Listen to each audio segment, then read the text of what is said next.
Good afternoon, everybody, and welcome back to another installment of Scott's Selections here for Thursday, October 31st. Before we get into today's play today, quick recap of what happened yesterday. We ended up giving out an early look-ahead line on college football between Arkansas State and UL Monroe. It's a good thing we didn't really touch the World Series game. It was, well, I don't even know how to describe the game. It was pretty boring for the first, I'd say, about 5 innings or so. Then the Nationals came back. It was interesting for about maybe 2 innings, and then the Nationals broke it open, and then the game was pretty much over. Yeah, definitely some poor managing by Hinch. I still find it funny that they didn't carry one single lefty on the roster when the Nationals had Soto, who is pretty much unhittable, who is pretty much just unstoppable against righties. Kind of a waste of time. They also could have walked him with an open base with 2 outs with the guy on second. Made no sense. Hinch completely blew the game, and he also alienated Garrett Cole in the process, as Cole pretty much said that he was going to be leaving and that he enjoyed his time in Houston. So not only did you lose the World Series, but you also burned a bridge with probably your best pitcher. So, I mean, that's just my takeaway from that. So he might have screwed over the team in the long term. But I don't know. For me, I thought that Greinke would pitch, and then I thought as soon as Greinke would come out in roughly the 6th or 7th, it would go straight to Cole, and that would be the end of it. You would pretty much treat Cole like Bumgarner in Game 7, just throw him out there and see what happens. Instead, they ended up going to Harris, who gave up another home run. Congrats to Harris, though. He became the first pitcher ever to give up a home run in Game 6 and Game 7 of the World Series. So congratulations on having that record. Not really much else to talk about. Houston completely choked, and props to the Nationals for being able to exercise their playoff demons. And shout out to Bryce Harper, who predicted the Nationals accidentally would win the World Series back when he signed with the Phillies. So props to him. Definitely can see into the future. Hopefully he will be able to get a ring of his at some point. And I'm curious how the Nationals will rebound now that Strasburg and Rendon are owed roughly $500 million contracts. So I expect that team to struggle in the future, as they will have to decide who they will be paying. But either or, props to them. Now, in terms of the play today, it will be in a matchup on Thursday Night Football between the San Francisco 49ers and the Arizona Cardinals. And in this game, you could take the 49ers like most people are, but the line has already climbed from roughly -7 to -10.5. So I actually found a player prop here that I really like based on the number, and it will be on Jimmy Garoppolo under 249.5 passing yards, which is available on DraftKings at -112. Main reason why I like this is simply put, the 49ers don't throw the ball. And I know that considering the fact they're still undefeated, I doubt that they're going to change their entire game plan just to revolve around throwing the ball since they are still undefeated. If you didn't know that, the 49ers actually lead the entire NFL in rush attempts per game, and they are actually they have the second fewest pass attempts per game in the entire league, as San Francisco is attempting roughly 27.1 passes per game in comparison to roughly 38 handoffs. So based on that, I just don't think that Garoppolo is going to get the volume needed in order to get to this total. Plus, if you look at the 49ers actually playing this season, they don't really throw a lot of deep passes. A lot of their passes are based in the West Coast system, a lot of dump ball passes to receivers. Occasionally, they'll hit Kittle over the middle for roughly a 20-something yard gain.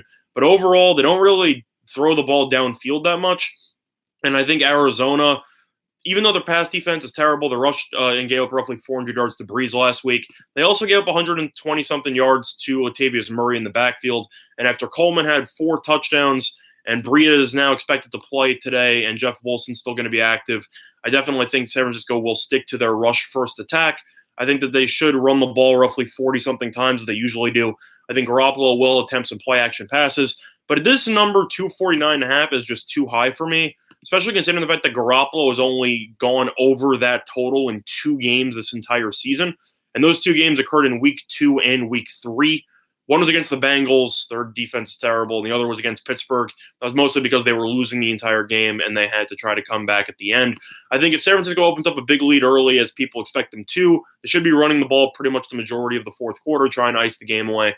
Plus, Arizona, even though their offense has struggled in the red zone in terms of scoring touchdowns, they have been able to move the ball. And I know that San Francisco's defense is great due to their front four generating as much pressure as possible.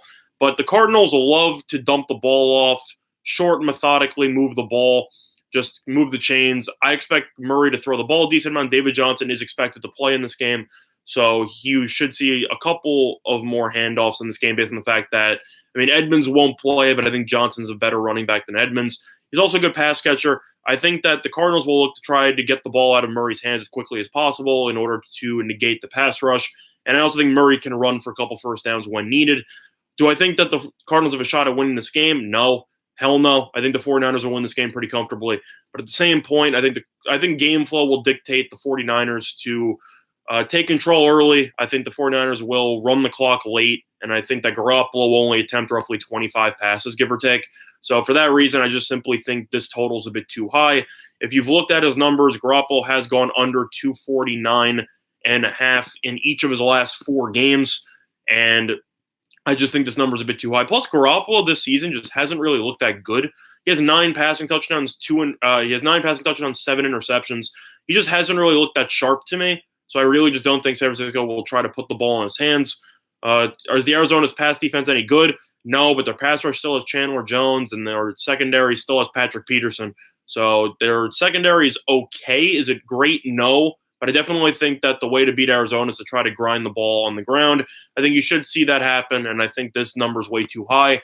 I would personally price Garoppolo's passing total somewhere in the realm of 230, give or take. I think 249, that's way too high. So for that reason, I will take the under on Garoppolo passing yards at 249.5 at -112 on DraftKings, and that will be the play of the day. How's it going, Mike? Thanks for joining us. Yeah, I agree with that. I think Hinch was pretty much the main reason why they lost. Of course, nobody expected Howie Kendrick to hit another go-ahead home run and to opposite field off the foul pole. That's kind of unfortunate. I didn't think it was a terrible pitch by Harris, but overall, I don't really think Harris should have been in the game. I think it probably should have been Garrett Cole. But they also kind of pulled Greinke prematurely at roughly 80 pitches. So, I don't know. Greinke did his job after they acquired him. Cole did his job for the most part. Verlander still hasn't won a World Series game in his career. So, I don't know. Houston will definitely regret not closing that one out. Yeah, Mike, when you're asking about the other Scott, he's actually back. I heard the channel is back up. I've seen some of his videos over the last couple of days. I don't know if you accidentally unsubscribed to the Winners and Winers channel, but he is definitely back up doing daily videos. So you might want to resubscribe back to Winners and Winers because I know that they are still doing videos every day. But in terms of the other leans on today's card, very limited sports card. You have 2 college football games, you have 3 basketball games, and you have 2 hockey games. I'll skip the hockey. But in terms of the NFL game that I've already talked about, in terms of the play of the day, I still like the 49ers and I still like the under. I think the 49ers will be able to limit Arizona offensively. I think that Arizona, when they get into the red zone, will continue to struggle in the red zone department as they have done all season long. San Francisco is also content with running the ball and taking up some valuable clock. This game, I think, will turn into a blowout early on. I think this game should end somewhere in the realm of, I'm trying to even think of what I like here. I'd say 27-10.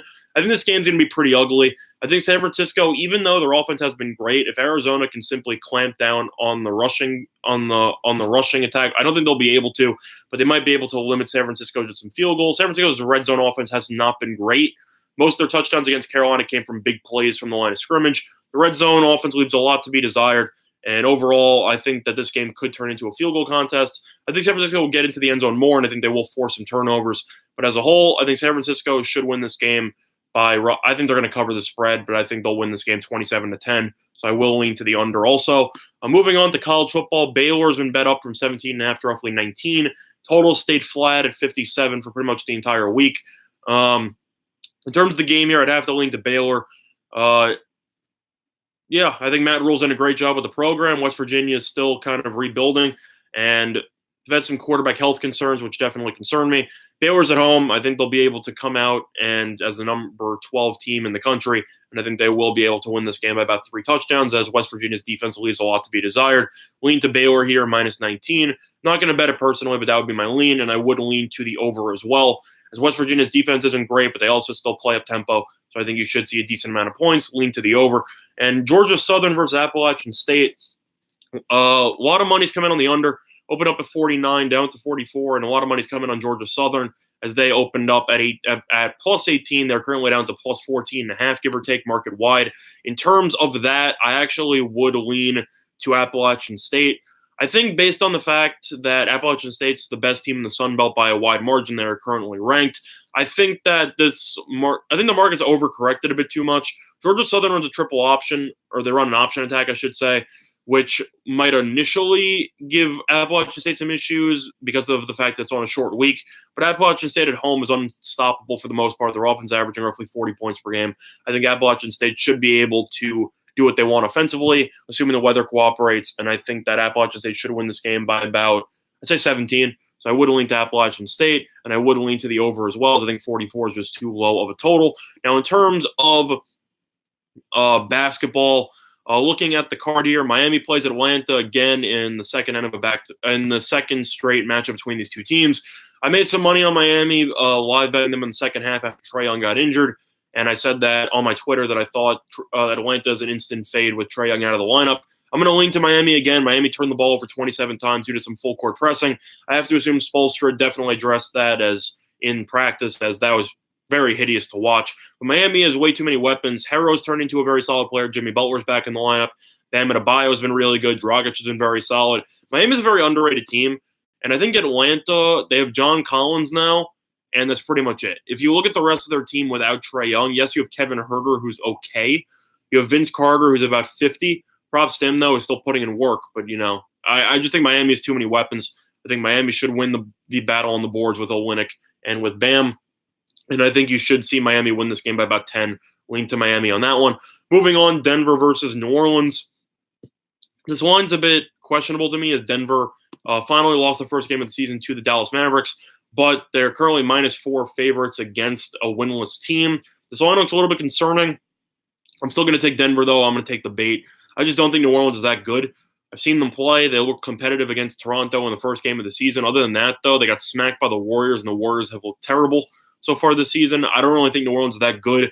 Denver, I think Jokic is a huge matchup problem, especially with Anthony Davis no longer on the Pelicans and Zion not on the roster right now due to injury. I don't think anyone can guard him. I think Jokic should go for another triple-double. I think he'll have a big game. I lean to the under because Denver's played a much slower style of offense than people originally anticipated. But I think Denver's bench is better, and I think Denver's starting lineup is better, and I think Jokic is the best player on the floor. So lean to Denver in that one. And the last game between the Clippers and the San Antonio Spurs, total's been bet up from 225.5 to roughly 228, and money has come in on the Spurs. Clippers opened up at -5, down to -4.5. My favorite play in that game would be on the over, as this line just looks really concerning to me. The fact that it's gone up roughly 2.5 points with Kawhi back in the lineup now, I think is a sign that this game will be relatively high scoring. And I think both teams should get into the 110s, and I think this game will go over. If I had to lean in any direction, I would lean to the Clippers, as Kawhi Leonard will be back in the lineup. I think the Clippers will come out focused, and I think they will be able to take care of business at home. Lean to the Clippers, lean to the over. And those are my thoughts on that game. But the play of the day, once again, will be on Jimmy Garoppolo under 249.5 passing yards, which is available at -112 on DraftKings. And that is the play of the day. Other than that, though, that's going to be this installment of Scott Selections here for Thursday, October 31st. And good luck to all of you and your respective bets today. Bye, everyone.